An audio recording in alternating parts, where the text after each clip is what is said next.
What up, what up, what up? What is going on? Wait. How are we? How?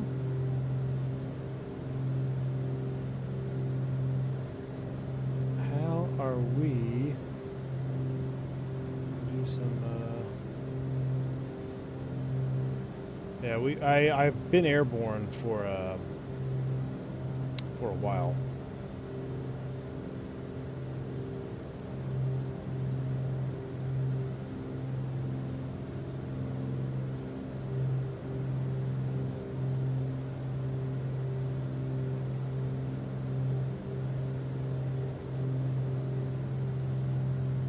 Try to go members only. There we go.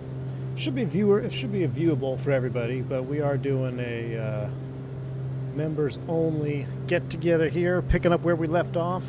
Yeah, I told you it was going to be kind of a sneaky stream, so I actually went and took off. I started from the beginning of the flight, went and got lunch, got airborne. Recap: we're pretty much we're tracking towards Smithers right now, 14.7. We are.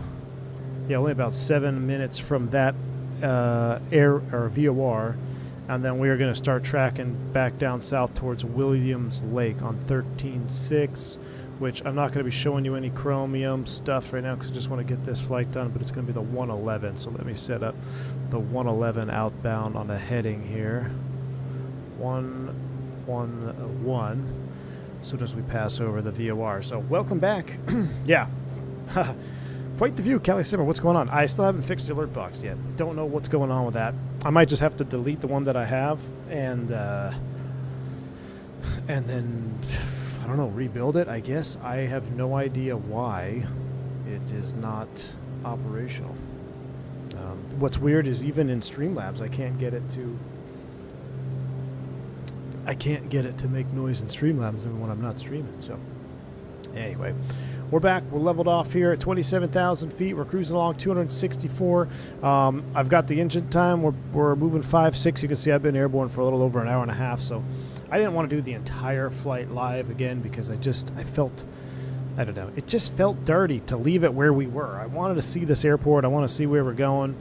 And it's also because we're landing in Canada. So we're going to be having a new badge. But anyway, yeah, the big news, the CRJ flip. So right after we concluded that stream, I was in the Discord and McAllen was showing me that the CRJ had, or wasn't McAllen, it was a Canadian rather, showing me about the CRJ flip. He was the first to send me a photo. Nobody in my chats even knew what was going on. But then sure enough, yeah, my phone started blowing up and miraculously everybody is alive and okay, which is just a miracle. So praise God for that one. But yeah, CRJ completely flipped. I was talking to Sam, who's a CRJ driver as well, and he brought up a good point. He's like, how can you be completely upside down? You got to be going fast enough to be upside down, but nobody was hurt. So I have no idea what happened. I don't know if they were battling something else up front. Maybe there was some other type of failure that had happened. Bad timing for a wind shear. Who knows, man? I know it was gusting, but at the time of the accident, it's about a 19-knot crosswind, which isn't, that doesn't strike me as a flip-overable type of crosswind, but I don't know this. I never flew the CRJ 900. I don't know the limitations. I think it was around 30 knots or something on a dry runway, so I'm sure it would depend on the runway surface conditions. It probably goes down a little bit, but to completely be upside down and to not have anybody significantly injured, that is crazy to me. So we're obviously going to have a lot to learn off of this one. I don't know if there's going to be... I'm surprised there's no video of it happening. I don't know if there's any CCTV or any type of... like surveillance camera there at that airport. I guess there's not. We would have probably seen it by now. But to be able to see that one, to see what would happen, that would have been really interesting. I've seen CRJ strikes and stuff, or CRJ wingtip strikes. I've seen that. There was one in Texas, was it Laredo or something, a Mesa CRJ 900 a long time ago, landing in a crosswind, had a wingtip strike. But I don't know. Gusts were 35. Yeah, well, so 35 knot gusts, but they were landing on what, 2.4, 2.3? So the crosswind component, even at the peak wind, was only about 19 knots, which I say only. I mean, in flight sim world, 19 knots is pretty strong, but in real world, 19 knots is just kind of any other day, really. So I think there had to be, in my early opinion, there might have been something else going on, or maybe it was just a crazy gust at the worst possible time. But I still don't understand the physics behind it, right? Like, how is that plane upside down and everybody's okay? Like, if that plane was upside down and there was some severe injuries or, God forbid, any fatalities, then you'd be like, okay, this was something happened, high speed, low energy in the flare. I don't know, you know. But for everybody to be okay and be completely upside down is pretty wild. So, yeesh. I'm Marafika. Welcome to Private Pilot, man. Glad to have you on board. You should be able to chat now, too. When pilots yawn, I get nervous. I need another latte. Cali Simmer. No, I just had my lunch. So I just finished up my last latte, and I think I'm good. I'm going to chill out on the caffeine for the rest of the night. I got my little water here, though. Short stream. I thought about it, though, Cali Simmer. I thought about walking down to Starbucks and getting a tea, but since we're doing just a short stream here, there's no need. All right, so we're getting ready to join the 111 outbound. We're 2 minutes out from the VOR. We'll be tracking south. Looking good. There can't be any physics behind this, and that's coming from a guy with a PhD in physics. I mean, I don't know what... I don't know. I have no idea how you get an airplane upside down and everybody's okay. It's just wild. Josh, yeah, that's what we're talking about, man. And Key 6 brings up a good point. This is why you keep that seatbelt buckled low and tight across your hips. I mean, good thing the CRJ, you don't have much headroom. You don't have to worry about falling very far. So, even when the seatbelt sign is off, it's always a great idea to keep that seatbelt sign on. It really is. Because you never know what you're going to encounter. So, up front, we have a 5-point harness. We never take the bottom 3 straps off. So we've got a lap belt, and then it comes up through the between your legs. So you got a 3-point harness, or I guess you got 3 points across your waist. When the seatbelt sign is off, at very most, we'll take the 2 shoulder harness straps off, but we're still strapped to the seat, even when the seatbelt sign's off. Now you got to get up, stretch your legs, whatever. But just especially doing long haul flying, if you're going to do some long haul stuff, but it's a good rule of thumb. Keep that seatbelt fastened. All right, we got to join the 111 out the bound.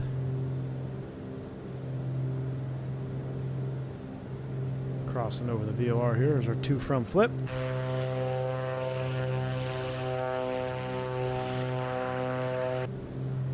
Still looks as beautiful as yesterday, and I forgot to turn the graphics up. Kudos to the flight attendants for getting everyone out. Absolutely, Will. Absolutely. Zach says, I'm en route to Medellin from San Jose in the Duke for the 5th time. About an hour ago. Hope I make it without a sim crash. Uh-oh, the 5th time? Why? You've had 5 sim crashes? 5 sim crashes, Zach? Uh-oh. En route to Medellin from San Jose. Thrustset, thank you so much, man, for the $5 super chat. How about wake turbulence? Ooh, that's absolutely a possibility, Thrustset, but it's definitely a possibility. But the thing with wake turbulence is when the winds are that strong, so you've got a strong headwind, quartering headwind, that's not really a wake turbulence threat goes down significantly because those wakes, those vortices will blow with the wind.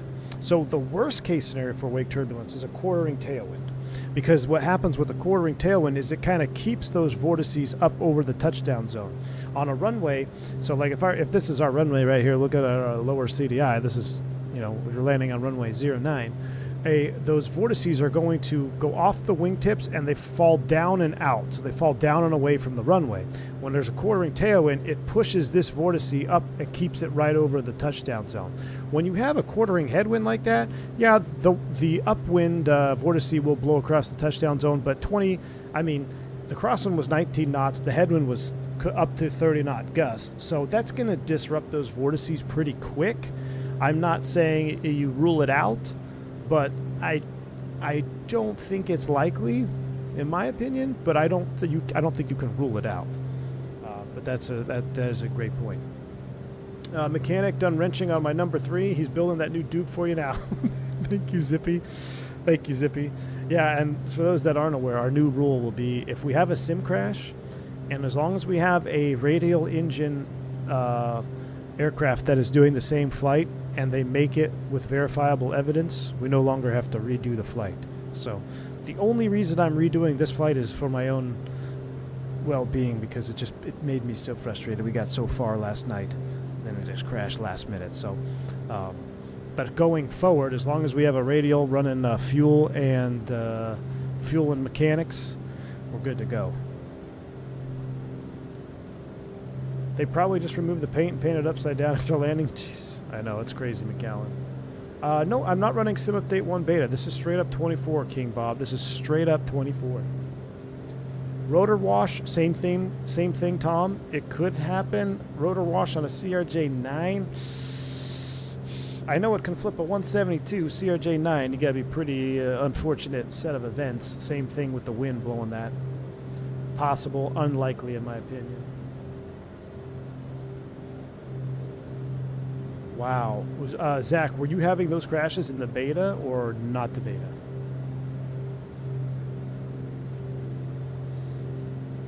Eight passengers injured. Thank God for seatbelts. Absolutely, McShiggity. Absolutely. Don't lie, you rage quit. What, last night? No, dude, I was not raging. I was having so much fun last night. Winds were sustained 32, gusting 40. So there, yeah, that's going to really distribute those any type of vortices or any type of wake turbulence pretty quick.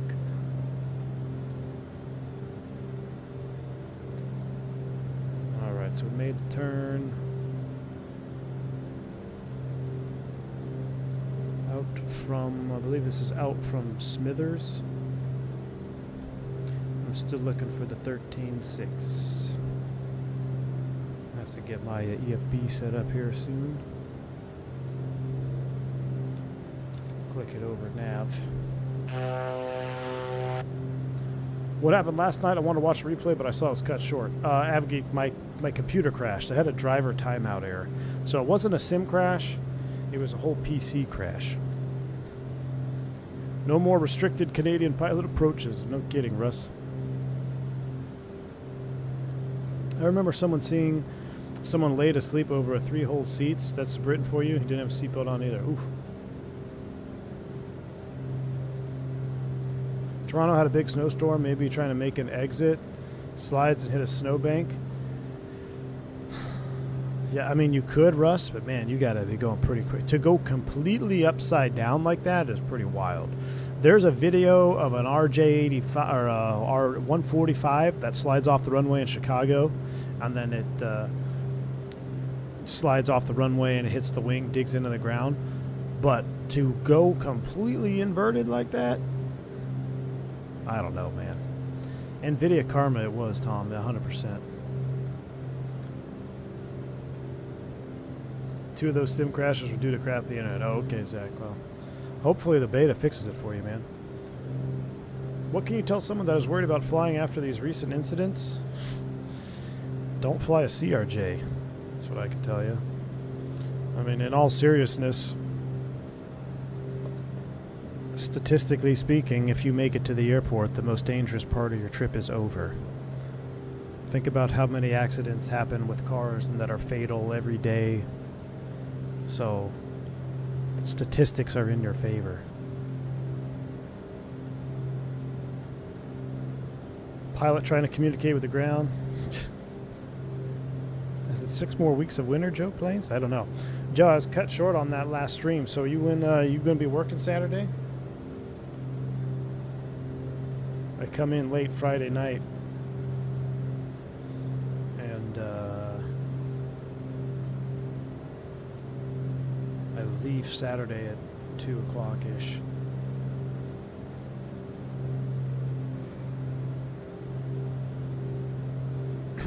Aviation is still the safest way of traveling. Oh, it absolutely is. Absolutely. May the odds be ever in your favor, Tom. May the odds be ever in your favor. I'm not worried. My girlfriend, on the other hand, wants to cancel the trip, scared of flying now. Well, just tell her it's not a CRJ 900 and there's nothing to worry about. It's normal to be a little apprehensive, especially considering everything's going on, but you can't let that control your life.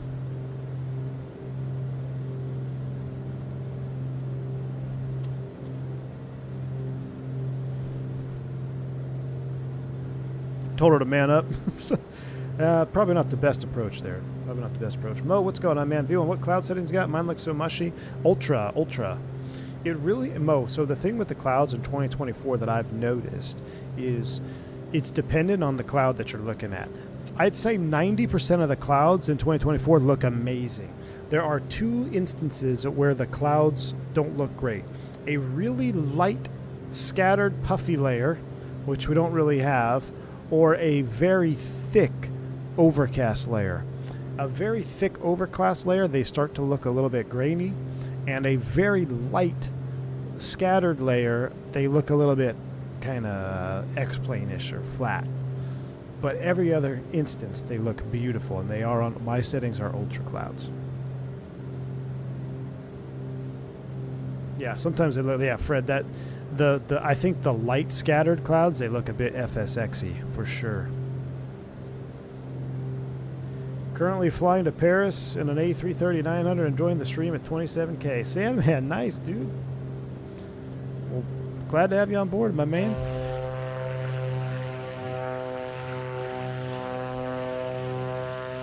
FSX-y, you mean? Yeah, something like that. Something like that. I still love the dude. I don't remember Bombardier or CRJ crashing. It's just these Mitsubishi ones. What are the MU2s? Ray tracing is on, yes. I don't mind flying on the CRJ or E175. They have a lower cabin altitude, so you won't feel so wore out. Do they? I don't even know. I don't know if the CRJ has a lower cabin altitude. Lower cabin altitude than what? I know the 787 does, and the 350 does. How late you getting in Friday? Oh yeah, Joe Plains. Yeah, like midnight, bro. Yeah, literally midnight. And then it's a short one for us. It's only like a 13-hour overnight.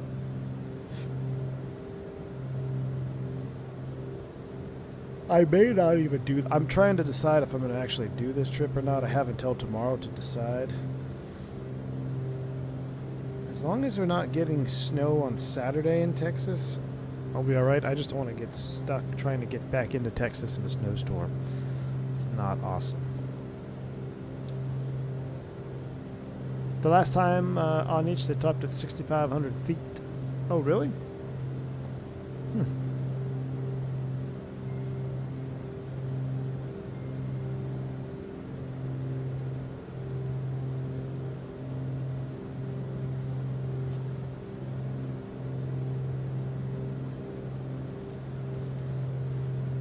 Vega, what's going on, my man?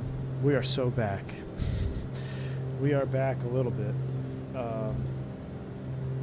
We are currently tracking outbound from Houston Smithers VOR, and we are attempting to get all the way up to Williams Lake, and then from Williams Lake to the airport, which I'm going to make in the KNS-1 right now. It's going to be 126 at 113. 126, distance of 113. And the VOR is going to be the 13.6 VOR. So I've made a KNS waypoint for the field. We won't be able to use this though until we start picking up that VOR 13.6. You can see my nav2 is still dead. We're tracking away from the station. We're about 53 miles from our last station. I think this is almost a 150 mile segment here, so we got a little ways to go. But we chilling. We are chilling and just vibing where we left off. There's still pandemic mugs? Oh yeah. I might have to revamp all of that Nightbot stuff here. I guess there are people that are, I guess they're members on the channel that weren't around during 2020. Those were pretty popular back in the day. I might have to can all those mugs and shirts and stuff. I never thought I'd hear about snow in Texas being a concern. No, yeah, they can be, man. Especially if I get in at midnight and then I gotta drive home. Not fun. How long is this leg? I started the stream just past halfway, so it's probably about 90 minutes from when I started. I don't know how many minutes in we are. I just went live from cruise. Fred, you still have a pandemic mug? Nice, dude. Yeah, I'm about to can all those, I guess. Redo all the merch. I'm basically gonna get rid of everything, and since this is members only, I'm gonna run some members only shirts, some custom shirts that I'm working on, and then that'll pretty much be it for merch. And that way, if you're at the expo and you want to wear a shirt, represent E1 Nation. Tom Pascal says, I still have my sim through the 2020 mug. Enjoyed a cup of coffee with it yesterday. Nice, dude. People born during the pandemic are now conscious members of society. Dude, that is, yeah, well, that's, yeah, my kids. And one of them, right? Yeah, jeez. That was crazy, man. To think that pandemic was 5 years ago. Seems like yesterday. It's wild, man. Time just flies. Who can help me with stick movements on my Moza? Nothing happens when autopilot is enabled, but the Bruner seems to move with autopilot inputs. Nothing happens when autopilot is enabled. Well, nothing should happen when autopilot is enabled. Oh, are you trying to make like a yoke stick movement, McAllen? Is that what you're trying? Like you're trying to make the yoke turn with the, or you're trying to make the side stick turn with the autopilot? Now that's something I've never attempted. I've never attempted that. Like a reactive side stick? What airplane has that? That's crazy. Yeah, I've never attempted it. I don't know. Have you tried, I'm sure you've got like the trim follow on. I don't know, my man. That I don't know. That's an interesting setup. The Bruner yoke does. Yeah, oh yeah, no, I know it's definitely possible through software. I'm just trying to think what side stick moves with the autopilot. Like what airplane are you trying to mimic? We're starting again. We're 62 miles out. Did I get that frequency right? 1136. 1136 Williams Lake. Yeah, I did. We're 70 miles from. Well, we still got about 130 to go. So okay, that makes. Okay, so it's about about the 200-mile leg here. Any fighter before F-16? I don't know, man. Vision Jet? Does the Vision Jet side stick? I don't know if the Vision Jet side stick moves with the autopilot. The Vision Jet side stick is pretty interesting when you look at it. I think when the autopilot's engaged on the Vision Jet, it kind of it locks in position, so you can disconnect the autopilot by breaking it free. No airplane, but if I fire the 777 with the stick, I'd expect it to move like the Bruner yoke does.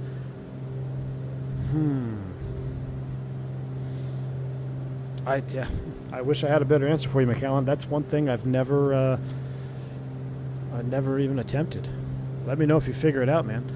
Make sure if you're on the latest version of the Moza. I know the latest version. I'm not using the latest version because I'm using a profile from my older one. I think they've included some new settings. Yeah, you would need like stick follow autopilot or something. I'm not sure what you would set that up with. Trim follow, but I don't think the autopilot's not moving the trim. I have the V1 type rated mug and use it on all my early morning sim flights, but now I just bought the pandemic mug when you said you're getting a piece of V1 Nation history. Nice, Matty K. Well, good deal, man. Predator jets? Drones? I don't know. Felix? I don't know.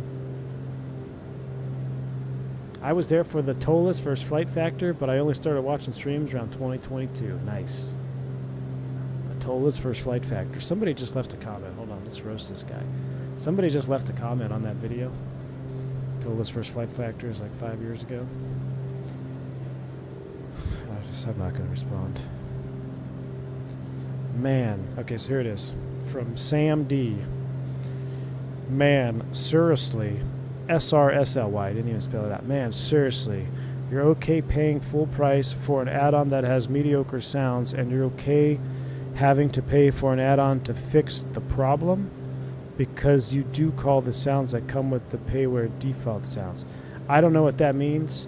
That video is, how old is it? 3 years old.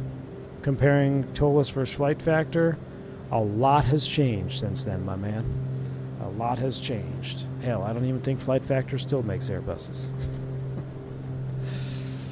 Return of the Duke Heads. Vaughn Williams. I gotta do this for my sanity, my man. I gotta finish this flight for my sanity.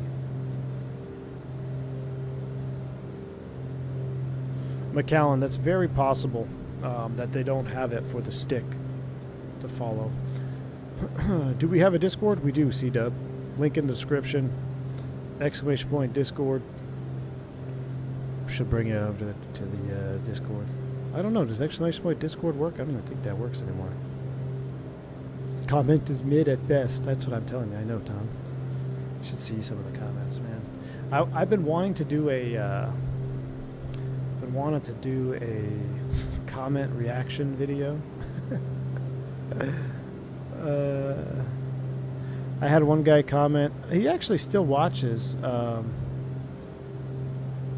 He still watches the stuff. I've seen his name before in the chat, so I thought it was a very interesting comment. Let me see where it is here. I'm looking at my phone, so it's a little bit slower. He posted it on the AMD. We were flying the A380 flight, and what did he say?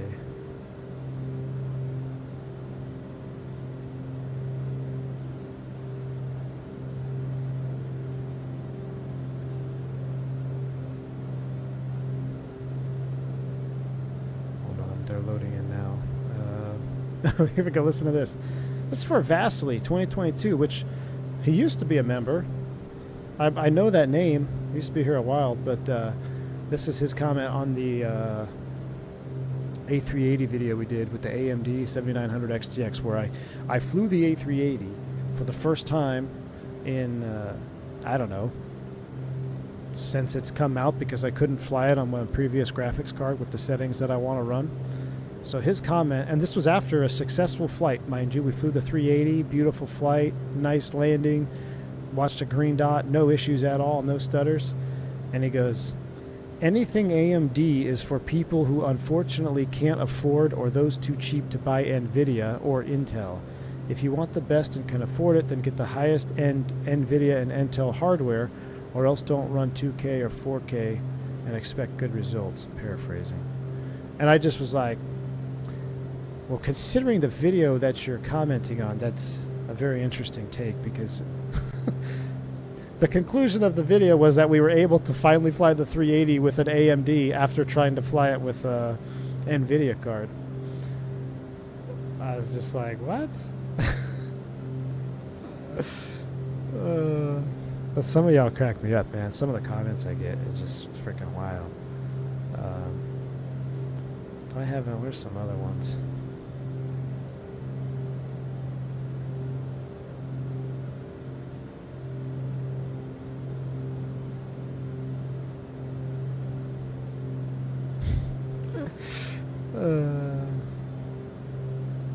I also like it when people get on VOD or replay and they start commenting on the video like it's still live. So like I'll get a hey, how's it going? And then another comment will be like, I'm good, how are you? And then it's like, yeah, or they'll respond to something that's happening in the stream but they're responding as if it's still live, but they're leaving comments on a replay stream. That cracks me up. I mean, hey, it can get us all at some point, right? I mean, I'm sure live. McAllen said it happened to me. I wasn't sober. But anyway, listen, look, and I get it. I'm sure it happens. I'm sure there's a point in which there's an age gap where it can be confusing. I get it. I'm not. Oh, look, I just saw McAllen's 5 days ago. Hi there. There you are, McAllen. There you are.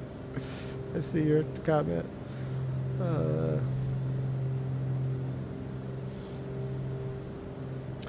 Here's one.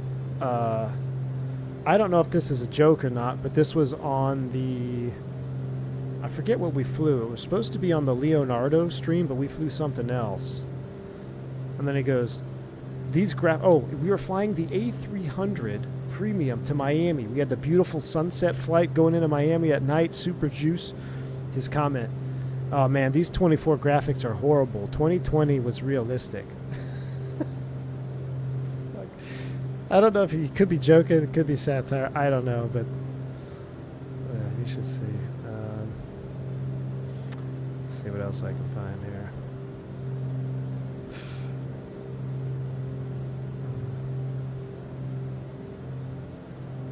Most of the time, y'all are pretty good, pretty civil. I appreciate the comments. I try to read all of them. I end up not reading a lot of them now, especially that I have more videos out now. Like people comment on videos that I don't even follow anymore, so I don't see all the ones. But I generally get notifications, especially after a live stream goes out a couple days in. I get, I'll read everything, but.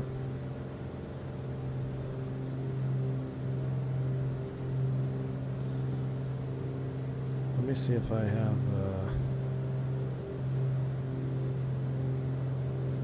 any comments held for review. I don't know why that one was held.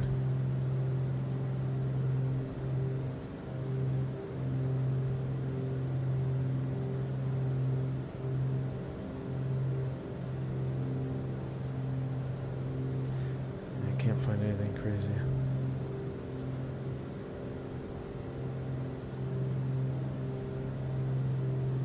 Oh, okay, this is the last one. I'll read this one. This was on our Fenix 321 flight. We did the charter from Houston to Kansas City, getting ready for playoffs. Another great flight, good scenery. Well, not really good scenery, but good clouds, good weather, pretty good stream. Why continue shilling this? You literally have a setup that 90% of the community will never be able to afford, and yet somehow this trash spits and sputters while you tell everyone how awesome it is. I don't understand it, and I assure you it isn't personal. So that's good. So at least it's not, you know, he likes the channel, but I guess I'm shilling out what was it? Yeah, shilling out this trash. Hey man, you do you.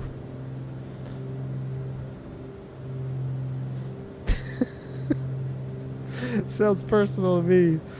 Yeah. Anyway, that's just a small glimpse into the behind the scenes of a YouTube content creator.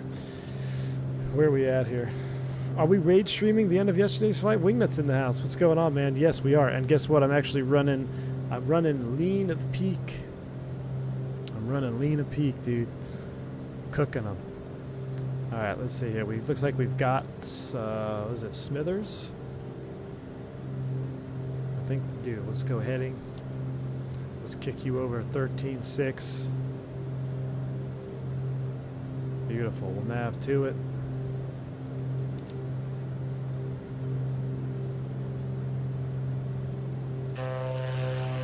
I'm a 2024 apologist. You know it, King Bob. You know it, dude. I bet AJ's comments get held for review. Dude, Turk, they straight up just get held. I don't even get them sent to review anymore. Whenever AJ comments, I just say, hold, do not publish. AJ's on a do not publish list. How rude of you to start while I'm still watching the VOD of the earlier stream. Sorry, P Gamers. This is a rage stream here.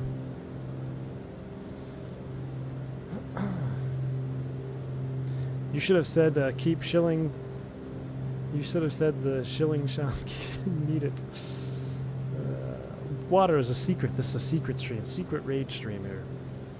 I think I'll bring search and rescue plane next American Tourist team just in case. Yeah, Victor Silva, absolutely. So for those that aren't in the Discord, the new rule is in place that going forward, if there is a stream crash or a sim crash or something that is not normal that ends the stream, if we have somebody flying a search and rescue / radial engine that has parts and fuel, we can then pick up the next leg of the tour at the destination that we were going to.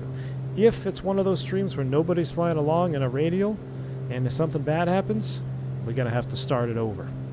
So that's the new rule that is in place going forward. We need a Nightbot command with Snowflake. I like it, Tom. I can accommodate that. I can accommodate that. I'll work on that after this room, Tom. Very good. I'm sure that'll go over well. I still can't believe we got McAllen with the live replay. Thought the replay was live. You're pretty tech savvy, McAllen. That's funny. That's funny, man. Must have had a good night. Transall C-160 would apply, correct, yeah. Transall C-160 would be good. Man, I haven't flown that airplane in a long time. Transall C-160. Does it work in 2024? Because that was a fun airplane to fly. That one was fun.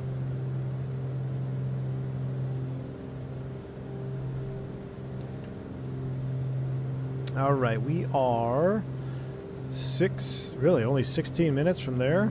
How far are we from RNAV? We're 41 minutes from our destination. Can we nav it? Let's do it. Let's go, we're going to go heading mode.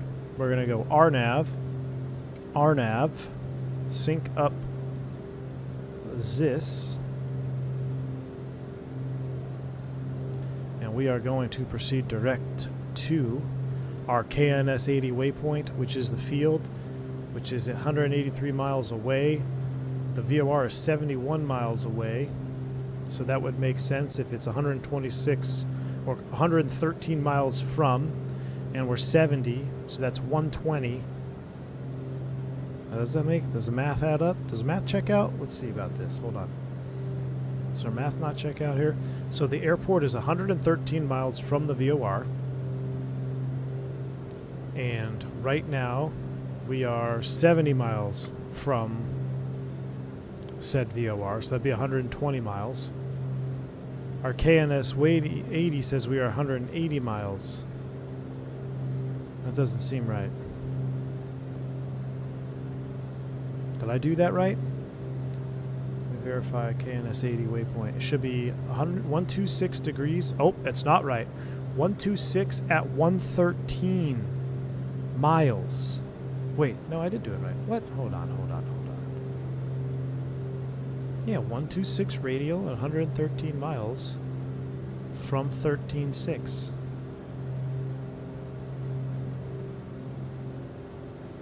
Why would our RNAV mileage be so much farther?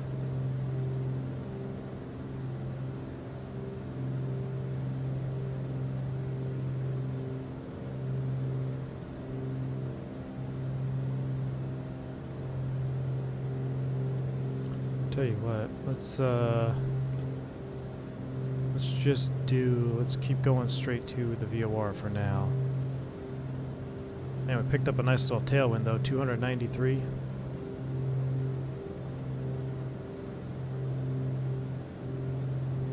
Renav it. Alright, so we're going back to the VOR. We'll double check once we get a little bit closer. I just don't know why our RNAV would be off that far. Because if it's 113 miles from the VOR and we are currently 60 miles, That would be 173. No, actually, it checks out. Well, no, I can't math today. It does check out. It would have been. We would have been right on it. Math checks out. Math checks out. I'm wrong. Back to our nav. KNS 80 nav. Math checks out. This is current weather. I didn't do historic weather. I did current weather because technically it has to be live. So I don't know if the weather's going to be a little bit different today. Thanks for the KNS 8 explanation last week, by the way. I've done a few flights with that new knowledge. Awesome, RP Gamers. Yeah, we're using it right now. So we are, we set up the airport off the VOR now, too, on this flight, so I can go directly to the airport. Math be mathing, Captain McGee. Math be mathing. Maybe I bring a CH-47. Ooh, water. Do we have a CH-47? Do we have the Miltech? Don't we have a CH-47 for the sim? I thought we had one. That actually looked pretty good.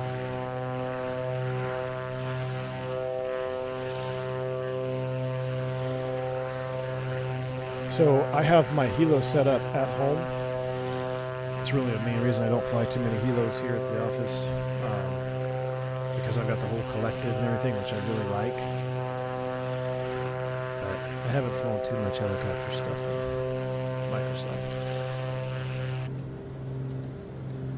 I wanted to check out that CH-47 in DCS. Now I think we're going to do, this is what happened to us yesterday. Autopilot hunts a little bit, so we'll just go heading mode here. Heading mode is on, but we are RNAV tracking, so we're looking good. We're 34 minutes out. We got to think about our descent. So let me just add an arrival, CYKA, right? Kamloops. We're going to use this for charts. Arrivals, approaches, localizer 1099. I think that's the same for the other way, isn't it? 1099. And what is the field elevation out here? I think, let's use Navigraph. I think this worked fine. I wish I could get in DCS, but I'm too dumb to. It takes some practice. It takes time for sure, Oscar. It takes a lot of time. Because the thing about DCS, I think the best way to enjoy DCS is to fly online, but it's a combat sim. So if you don't know every aspect of your module that you're flying, you're going to be at a very high disadvantage in a combat environment in DCS, which is going to lead to not a fun experience. So you have to, if you go into DCS, you got to get proficient and you got to stay proficient to really enjoy it. Because if you lose proficiency in DCS and you try to go have fun on a multiplayer server, you're just gonna get waxed, man. They're gonna get shot down. You're gonna crash. It's just not gonna be as enjoyable as it can be. So it's an investment for sure, especially in time. All right, here we go. Localize. Let's see what the weather says first. Winds are calm. Okay, so that's good. VFR. 40 miles, few. Excellent. So what we need to do then is look at approaches. We're going to do straight in would be ILS 9 for Canadians.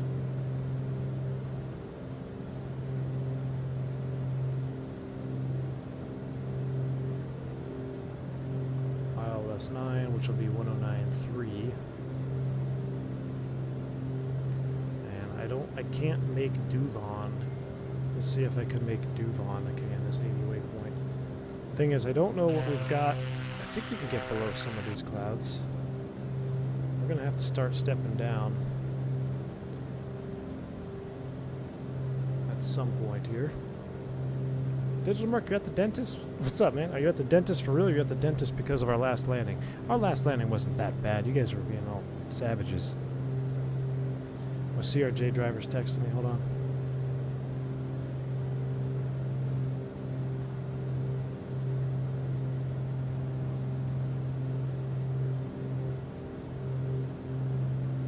Yeah, no, I totally agree. Basically just talking about how everybody that's inside the 121 environment in real life, we have all been saying for quite some time that we've been getting very, very lucky with near misses, close calls. There have been a lot of them over the last couple, 4 or 5 years especially. It's definitely been brewing longer than that, but it is especially over these last 5 years, man. We have had a ton of close calls. A lot of it that the public doesn't even know about. And for good reason, because people would really be freaking out. But it's almost like our luck is running out, considering the recent events with the Washington accident. Now we've got this one. It's only been a matter of time. I'm going to begin to start the stage goal here. We're 31. Let's come back to 29. I'm going to start stepping us down now in our descent. Do a nice little 500 foot per minute. 121 Airlines, yeah, commercial aviation in the USA operates under FAR Part 121. In Microsoft 24, the sim to have now, Billy B16. Look, man, mileage varies so much when it comes to 24, and it seems that it's really hardware dependent. It is of my personal experience that I enjoy 2024 so much now that the thought of launching 2020 makes me sad. It makes me not happy. So that's why I've been streaming pretty much exclusively 2024. It's just because I've grown to understand the quirks of the sim. I know it's an early sim. It's not perfect. It has its bugs. It has its faults. But what it offers over 2020, in my opinion, outweigh all of those negatives. So, JFK was close to disaster. Yep, absolutely.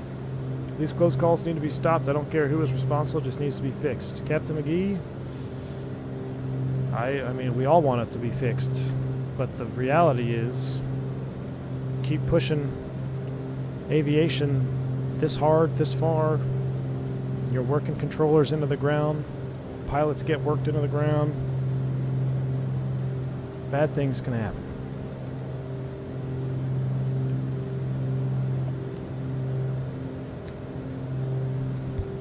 I think it seems like more is going on because the media is making news out of it. Well, recently, yes, Fred.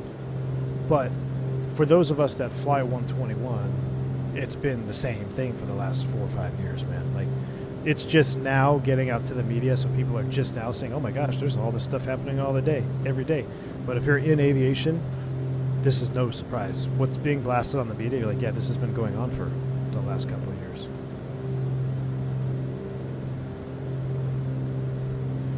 So we just, I mean, for everyone that's out there flying right now, I mean, I got to go back to work Thursday. My buddy on the CRJ, he's got to go to Toronto on Wednesday, or that's what he's planning on doing. It's his overnight. Just got to keep your head on a swivel. Got to stay sharp. We got to do everything that we are supposed to be doing, which sounds easy enough, but when the spotlight is on aviation, it's easier to get distracted. It's easier to, strike up conversations that carry on below 10,000 feet. It's easier to get wrapped up in the latest drama or the latest news report about what's going on in aviation. And that's going to add fuel to the fire. So you got to be cognizant of that. You got to do your best to minimize that.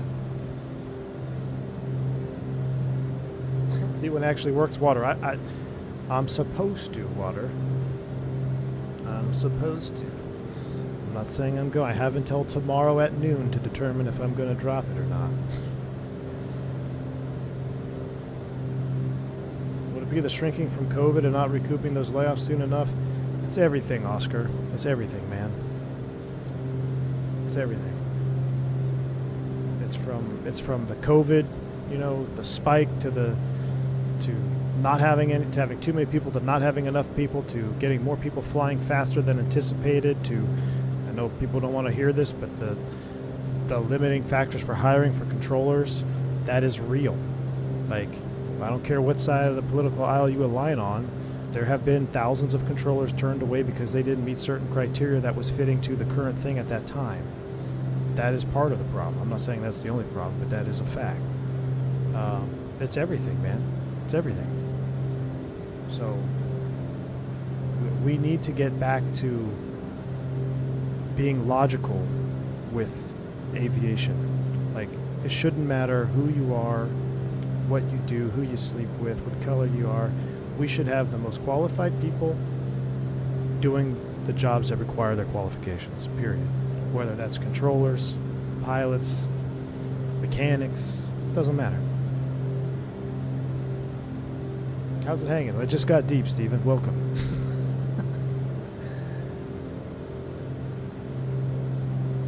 Is it a good trip at least? It's okay water. It goes up to see Joe Plains at Chicago. It's pretty cold though. I don't know if I want to be up there flying in the cold, so we'll see. I don't know if you answered this question earlier, but I just wonder if you've flown type ratings and hours, if you want to share it. I was just wondering, type ratings and hours. I don't have my stuff with me, man. I don't know. I'm around 8,000 hours, somewhere in there. At least that's what it was a couple of years ago. Probably a little more than that. A burrito from Target? It's a rookie numbers, Turk. Rookie numbers, baby. 23 minutes out. As we descend, our manifold increases, so we got to be careful with our stage cooling. I just pulled it back another 2 inches. I'm going to set this over to CHTs. We got to get below 300 here. So I'm going to enrich it a little bit as we're starting down. We are looking good. I'm going to set 11,000. V1 for office. Every citizen by law would have to fly Phoenix in 2024. Absolutely. Absolutely. No malware allowed, Turk. Phoenix only.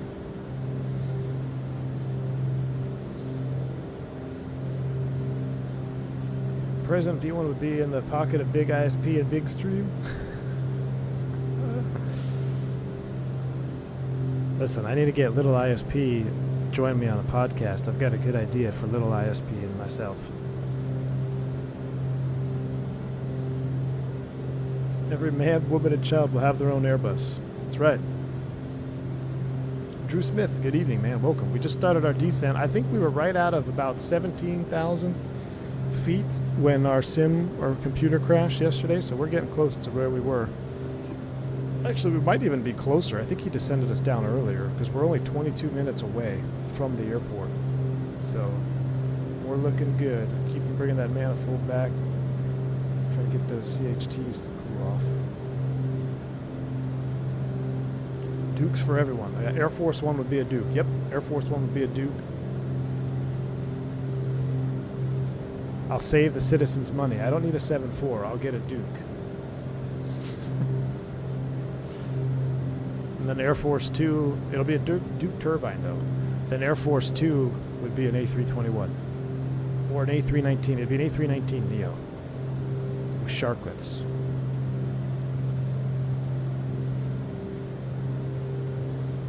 Pickup stream. Bill's Mafia, what's up, man? Yep, we're right where we left off. I was flying though. I flew this whole segment. I was streaming. I didn't stream the whole takeoff, but you can see we're back up to 6.5 hours on our hobs. So I flew this whole thing on real time, real weather to catch back up where we were. Gosh, keep creeping up those manifolds. Come back 28. And start you. Could you do air-to-air refueling the Duke? We'll get a mod. We'll mod it so it would be possible. Yeah, yep, absolutely. We'll get we get external fuel tanks. You know what would look pretty cool? Could you imagine a Duke with tip tanks? Small tip tanks like the Cessna 310. We need to like CGI that. A Duke with 310 tip tanks. It would look pretty sweet. With tip tanks and winglets on the tip tanks. Do all the things.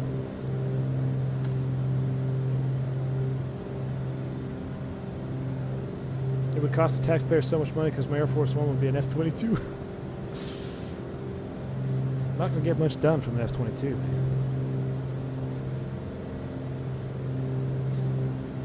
F-22 mid. That'll be like an F-4, F-14. A6.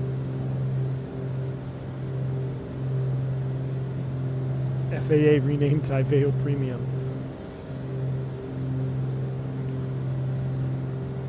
Alright, as we make our descent through 18, let me check the weather again. Weather, nope. Hold on, where's my... No.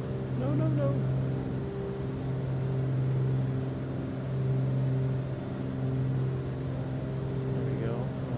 No, not... What the heck happened to it? There we go, CYKA. Kamloops, METAR 3000. We'll just set this early. 3000.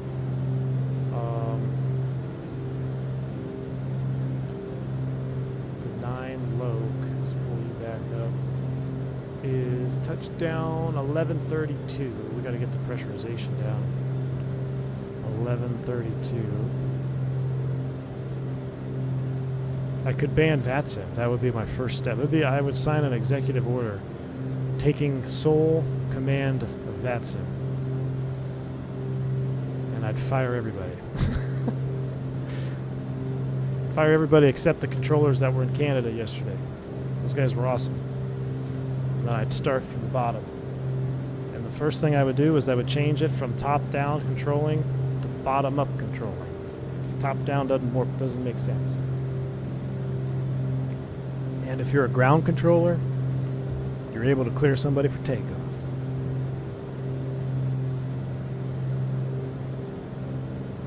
I would rename the Gulf of America to Gulf of Stephen. I would do Gulf of Texas. I was hoping for Gulf of Texas. Actually, have the maps updated yet? Let me check my maps. I know some have.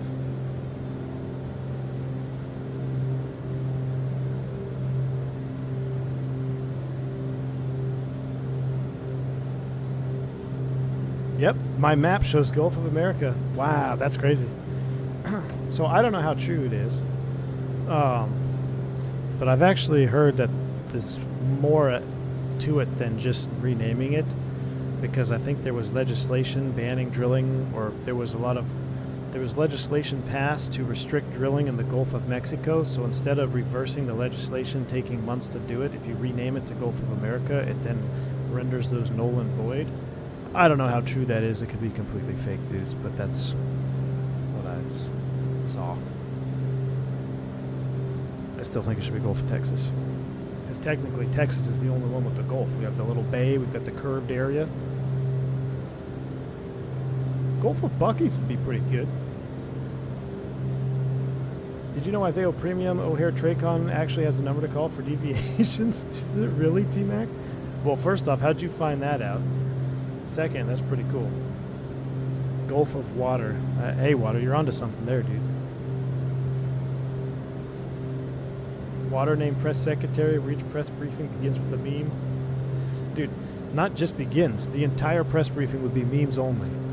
You'd have a stack of memes responding to every question with memes. Come back 26 inches. We're at 4 minutes. I missed a 2 minute there on the cool. 18 minutes out, we're looking good.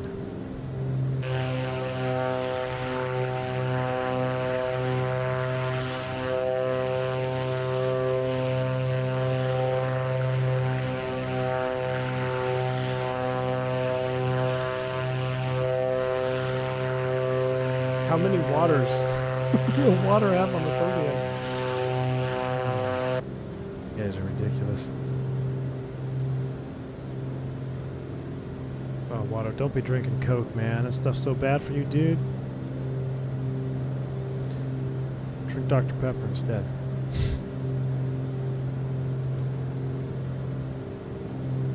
Is an automated call and you leave a message for a soup? Heard it on a stream. Really, T-Mac? Dude, that's crazy. Does VATSIM have anything like that where you actually have to call a number? For any deviation? That seems sus. If I was president, I'd force Gulfstream to work with PMDG. Yes. Stephen, no, you know what I would do? My second executive order would be banning all future 777 development from PMDG, forcing them to solely focus on the 747 Classic in 2024. That would be my second executive order. Halting all 777 development until the 747 Classic is released. Do I have your vote yet?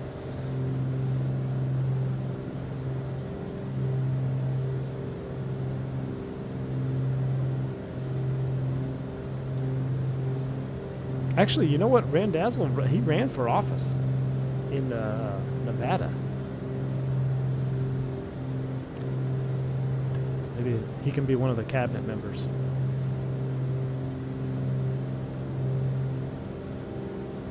How do you get tail numbers to show on the Duke in 24? King Bob, I actually don't know. I don't want them to show. I don't know. So what's interesting is this livery was made for me for dynamic registration. The dynamic registration is bugged, and so what happens is like the panels all show black here. So Whiskey Throttle made an updated version that wasn't the dynamic registration, which seems to work just fine. I don't know how to change this tail number or get rid of it, because whenever I adjust it in the configure airplane, it never stays. So like whatever number I put in there, when I load into the sim, it's a different number. So I'm not quite sure what's going on. Maybe I'm doing something wrong, or maybe it's just straight up bugged. That I don't know. But yeah, I haven't done anything special. How about a Fila 742? Yeah, I Muraflika, that would be, I would authorize direct funding for Felis to bring the 200 to 2024 too.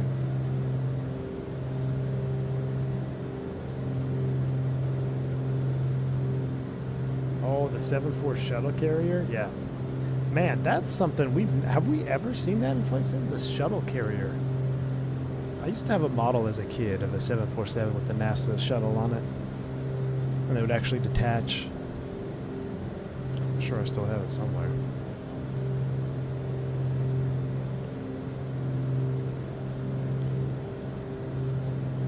Come back 2 more inches.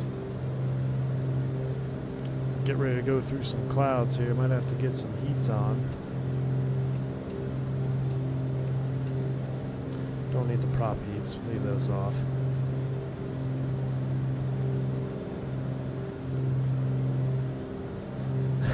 Would you ban 2020? I wouldn't ban 2020. I would ban all future development projects that are in 2020. No new projects allowed to be released for 2020. And then I would regulate the cost of GPUs. And I would mandate all future graphics cards must have a minimum of 50 gigabytes of VRAM. EIN, welcome to Private Pilot, sir. Glad to have you on board, man. There was a crappy mod for both shuttle carrier, and shuttle for FS95. Wow. That's going back, Darth. It's going back.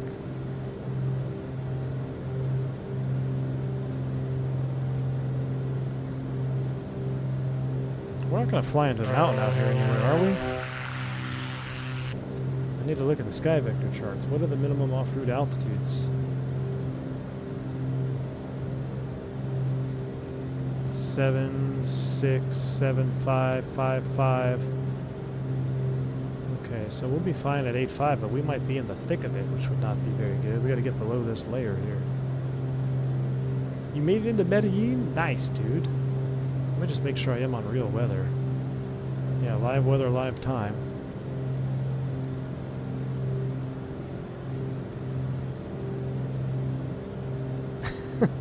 No, I'm not calling you our old Darth. I'm not calling you old, man. Alright, we have passed that old VOR. Currently passing, which radial are we passing? The one... Just passing the 130 radial from the VOR. We're still tracking 2 on our RNAV, 56 miles out, 15 minutes.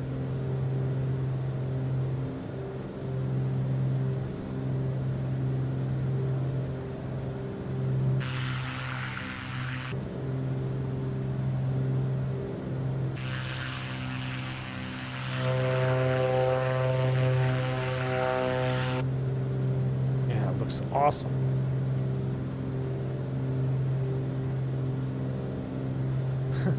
I'd regulate non-ethanol. My boat costs over $300 to fill up after a day trip. Jeez, Benny K. Just put some Startron in there, dude. Call it good. Are they phasing out VORs in the U.S. just like in EU? I don't know if they are actually phasing out VORs. I know they're phasing out NDBs. I don't know if they're phasing out VORs, though. I don't think they are. How's it a level off? Check. Let me see. 1093. I know we're going to be way too far out with 50 miles, but yeah, I'm not going to pick that up. They are that aren't part of the Mondays. I don't know what that means, but it sounds like they are phasing them out. Actually, you know what? I think they are, because where there used to be VORs on airways, they're replaced now by the GPS waypoint. There's one in New Orleans. Gosh, you're coming down, I can't remember what arrival it is. You come down one of the arrivals, and you used to always go direct to this fix, and the controller's like, go direct to this. And I'm like, well, on our flight plan, technically we got to go windshield heat on here, clear some of this ice off. We don't have that fix anymore. It's like, oh yeah, it's a new fix now. And the fix is right over where the old VOR used to be. So I believe they are, actually. I believe they are. A couple times I've noticed that en route. I'm like, huh, we're going to a fix that sounds like the VOR, and it's over the top of the VOR, but it's not the VOR. I don't like being IMC here low level without ATC online. Well, I'm not on a network, but I'm kind of sussed out by this. We are 50 miles from the airport.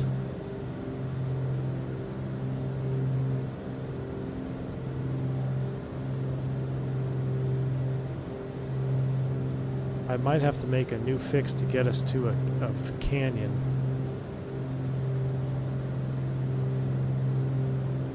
Cache Creek Airport. I might have to make a fix for that.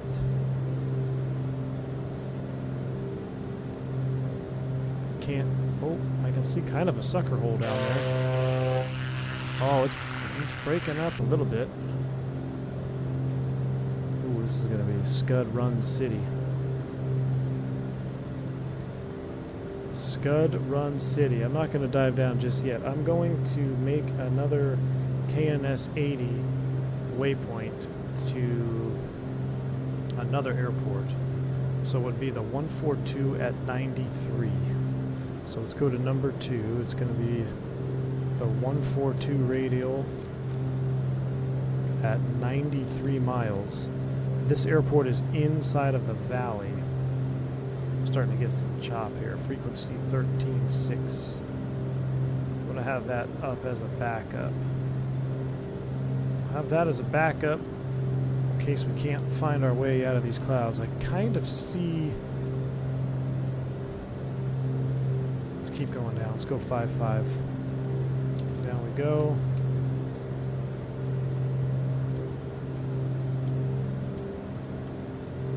CHT.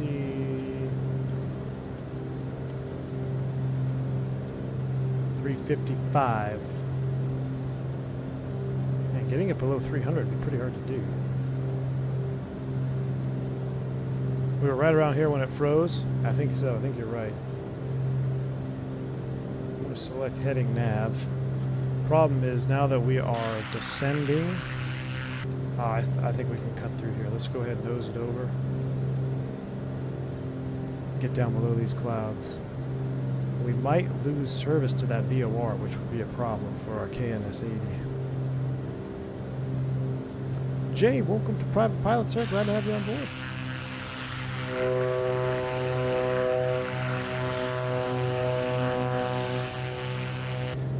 VFD Virtual Flight Diaries.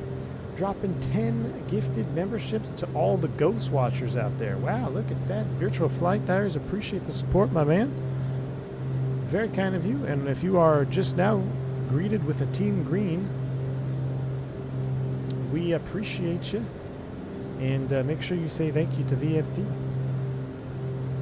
Very kind, man. Our USIFR low charts, you will see VORs that are not going to be removed designated as MON. Okay. Wonder what MON stands for.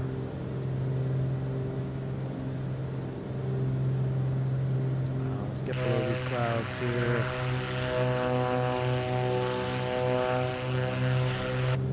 I'm going to see what waypoint 2 would use it. It would be on a heading of... Where would it be? Uh-oh.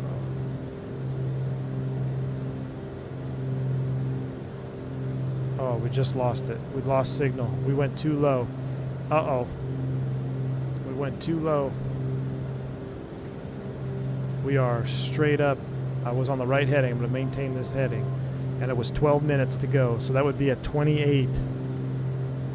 We are completely Scud running VFR now. Rip.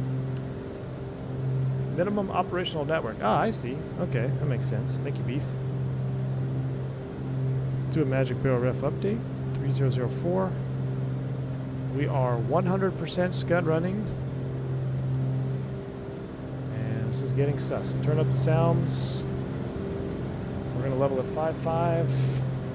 Let's go 5,000. Super low level. We got to get below these clouds down here.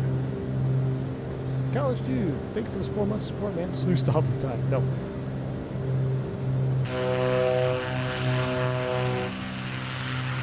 I wonder if this is the valley up there.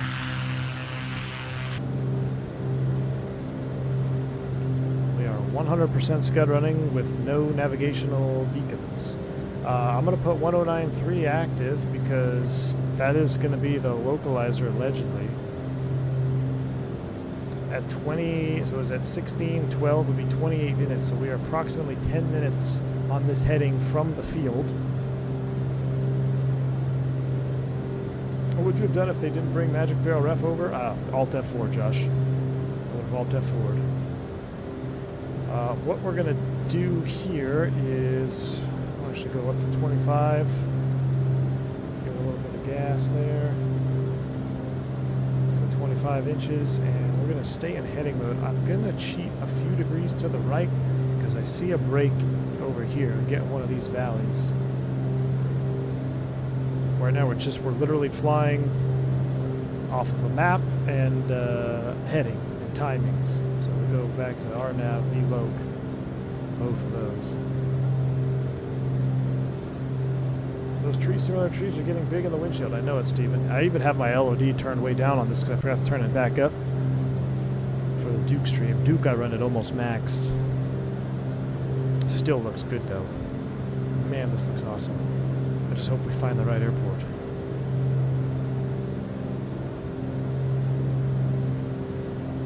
Get back up there, 28 inches. Cylinder head temps look good. Everything else looks good. Reset my stage cooling pretty much. CFIT 5432. I hope not. I'm aiming for this valley right here. Oh, I'm picking up Loc. I'm picking up Loc signal.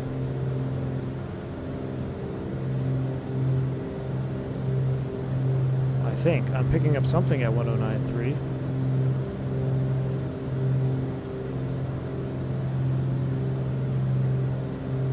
What's that approach course? It's going to be 087. 09, 085, 087. We are picking up a localizer. It's got to be this. We got to be coming in from right around here. It's got to be this valley up here.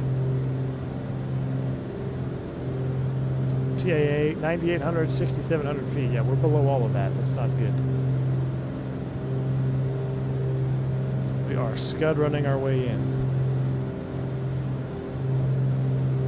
Staying with the time, we've got 8 minutes until we should be approximately over the field. 13.6 is dead, right? Yeah, 13.6 is dead. So should I buy an XTX now that it's working good today? Stand by, water. The more I think about it, the more I think it was that I may have put in the map page. Because I've had a crash before using that map display. It's been a long time. And I kind of forgot about it, and I started getting cocky, and I'm like, it's fine, haven't crashed, and then boop. So, I'm almost wondering if the airport's right in here, and I need to come further right.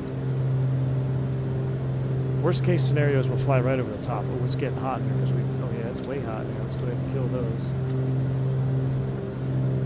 Cool off quick.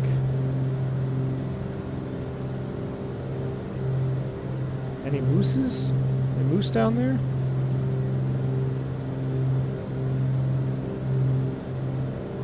I'm going to cheat heading to the right here, 150, because this piece of terra firma is above our current altitude, which is what we call suboptimal during scud running operations.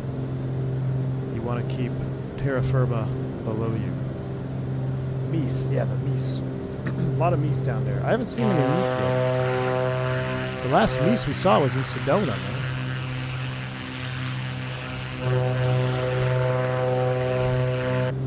I am feeling a little bit more nervous about all of this terrain.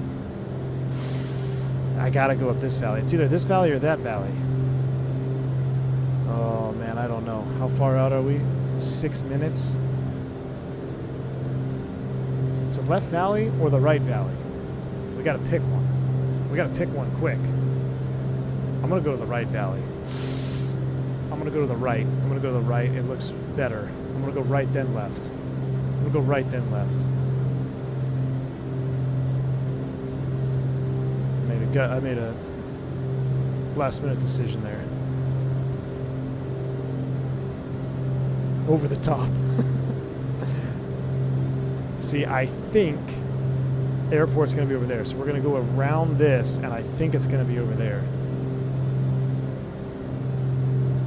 What the hell is this place? We're trying to find Kablamo Airport.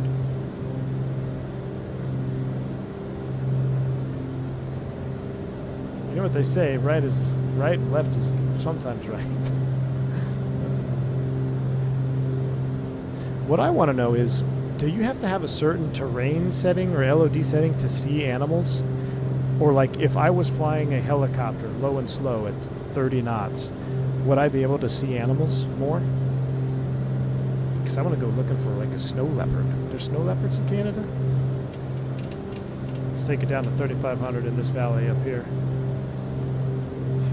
Attitude on, down we go. Pilot debrief video in the making.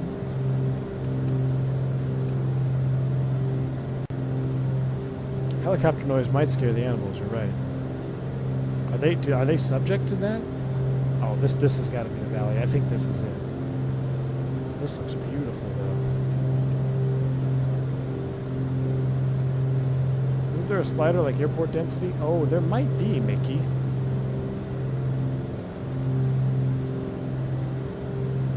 Come back 25. Flaps half, 1,000, 2,000, 3,000, 4,000. It's got to be this airport. Loose density.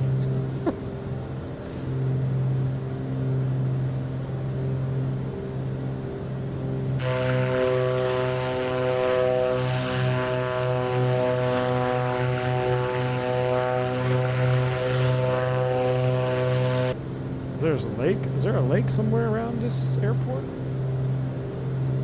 Look at my sky vector. There is. I think it's at the end of the lake. I think we're almost here. I think we might be too fast. Let's come back 2 more inches. I think it's at the end of this lake. Oh, this looks beautiful. Print screen. And crash the sim. Let's not do that again. That looked awfully sus. I think too much on the heading. Too much on the heading, too much on the heading. Yeah, I think it's going to be at the end of this lake. I think it is. Get all our lights on. Cow flaps are half. Temps are good. Pressurization is pressurized. Temperature is wonderful. Barry, he's back. Migs, good to see you, my man. Last minute pickup where we left off stream, except I've been flying this one the whole flight. I just started streaming after I reached the halfway point. This has got to be it. On the chart, it was after a really long lake. We know field altitude is 1,000, so we'll set 3,000, which should be about 1,500 feet above that. Down we go. Follow the lake. This has got to be it. Barry always delivers. Barry always delivers. Come back 20 inches.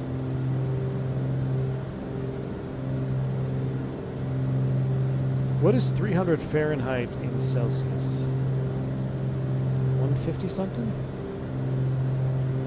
Force Raptor, don't jinx me, man. Don't jinx me.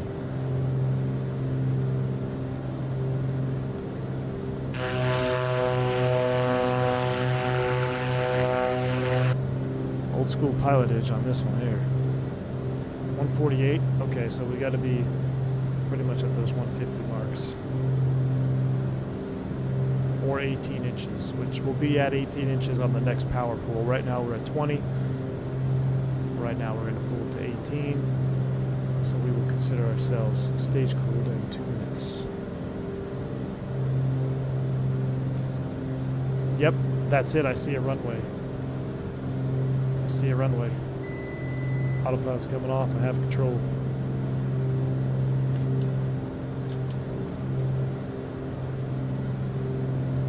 That's her right there. I'm not going to do a flight recorder. I'm not going to do anything because I am not taking any chances. We're going to see it live. We're going to see it one time, and that's going to be the juice. All right, approaching final. Mixture's up. Props are set. Power's set. Pumps are coming on. Lights are on. Gear's coming down.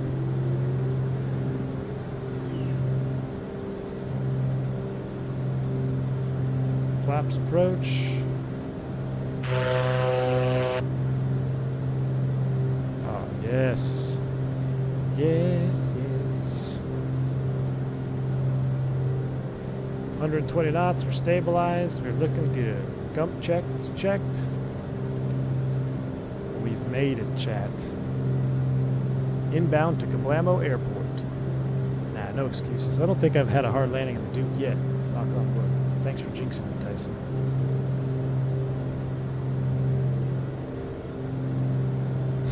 We can do it live. Is this the actual ILS? It is. I have a glide slope signal. Maybe I should follow that. Might be beneficial.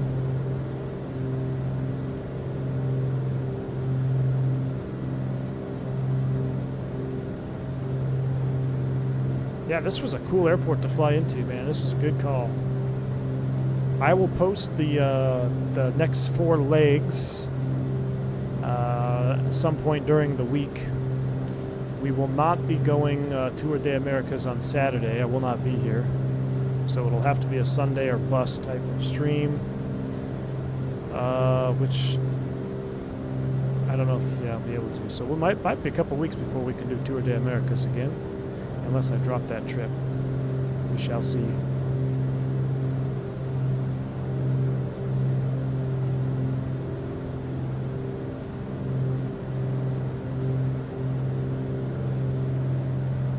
Turn my sounds up. Let me turn your sounds up. Oh yeah, that's what happens when I do that.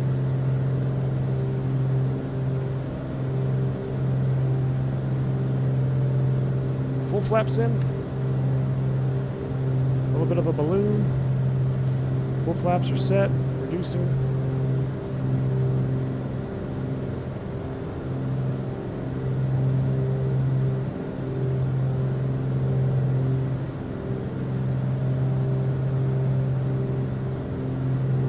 I can tell you right now, those pappies are way off.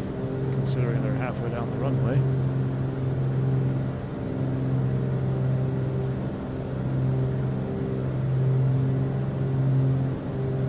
Oh, I love hearing that turbo spool.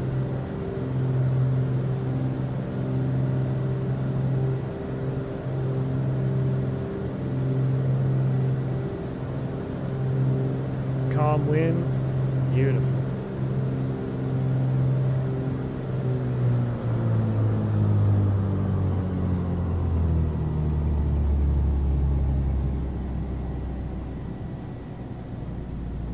Oh my gosh, that was the butteriest of butters. That made up for it. That, let's go ahead and pull the flaps now. That was so smooth. It made smooth people look rough.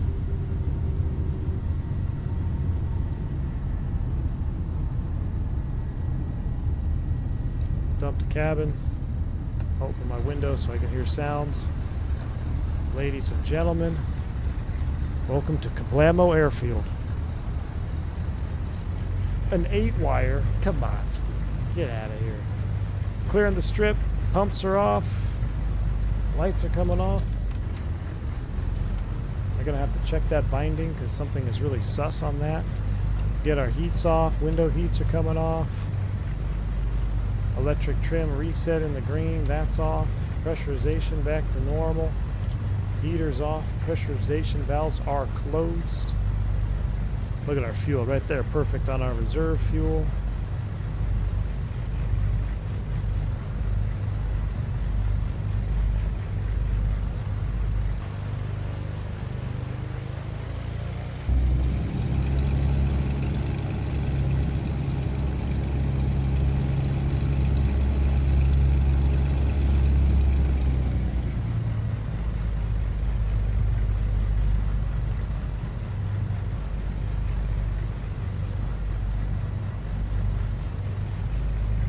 Run it up 1,000 RPM. Park brake is set. Generators are off. Avionics master is off. Inverter.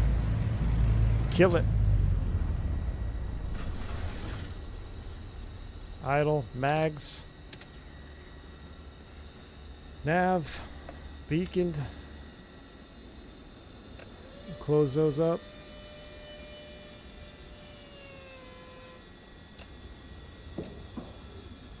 Let's do it.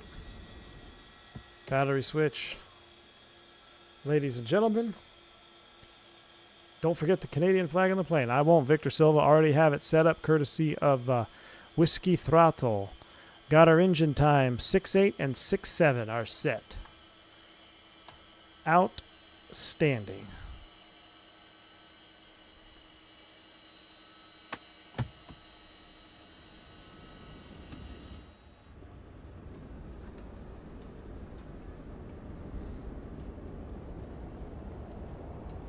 Screenshot.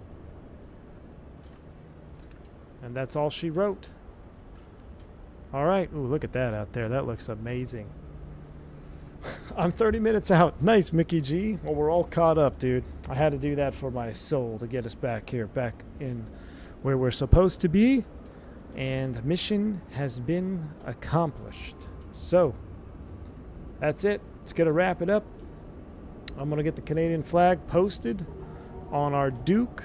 I'll get the route planning done. If you have suggestions of where you would like to see the route go, put them in the FBO chat in the Discord. I'll keep an eye on that. And I'll go ahead and try to figure out where we're going for the next couple of legs. Probably be back to Tour de Americas on Sunday next week. Be my guess. Unless we go on Saturday if I don't do that trip. So. All right, y'all. I'm going to wrap it up there. Thank you all for the support. Migs, thanks for the 3 Canadian. Grab yourself a 25% tariff Timmy's. Oh, my goodness. Yep. Appreciate you, Migs. Thank you for hosting us in your host country here.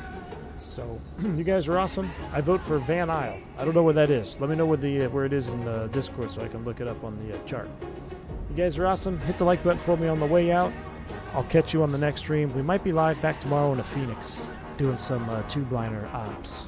Really good. So you guys are awesome. Stay safe, stay healthy. I'm V1. See you in chat. Toop!